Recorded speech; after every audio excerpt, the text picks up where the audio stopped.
Good morning. Get Real Physics, video 9 of 12, the first atom. No one seems to know why the atom has angular velocity, the spin, and neither do I. In this series of videos, this is my only assumption, and that is this. Electrons are spinning extremely fast too. So with this concept, let us go now to somewhere in the universe in the beginning, to an extremely hot plasma cloud, 4 trillion degrees Kelvin, where only spinning electrons exist. As things start to cool, small groups of electrons with similar directional rotation start a directional flow moving past them.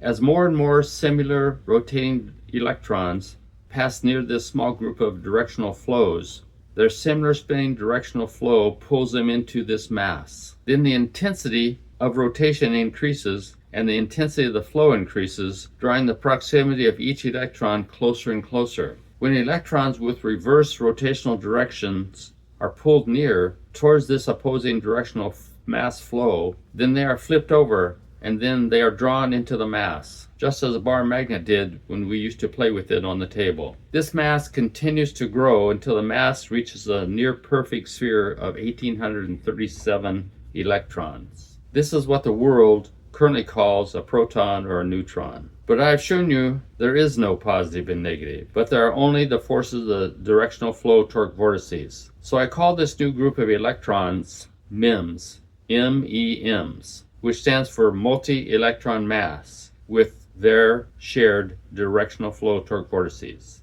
And all of the so-called particles that they are seeing and naming from their colliders and particle accelerators are just different size groups of broken off electron masses from the MEM, with varying degrees of angular rotation, varying speeds, and varying unbalanced centers of mass. Quarks are just small elongated electron masses, heavier on one end, rotating rapidly around itself, appearing to oscillate because of the unbalanced mass. Up and down quarks are the same, elongated masses, but with opposing spin directions causing them to travel up or down. I will explain all the subatomic particles in video 9.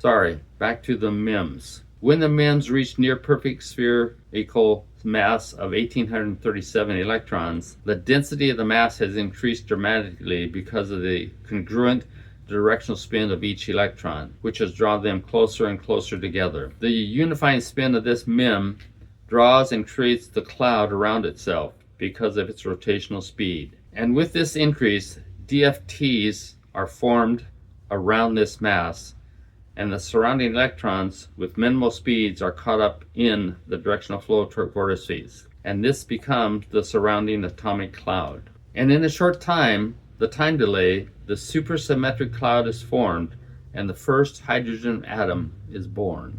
This process continues, and more hydrogen atoms are formed with their own directional flow torque vortices, which then in turn draws them together, and then the first helium atom is born, with its electrons captured in the null voids of their supersymmetric cloud. But because the temperature varies greatly in the plasma cloud, the helium atom breaks apart. The captured electrons in the null voids of the supersymmetric cloud, when it breaks up, are sent flying out at the speed of light, and the first tiny sun is born.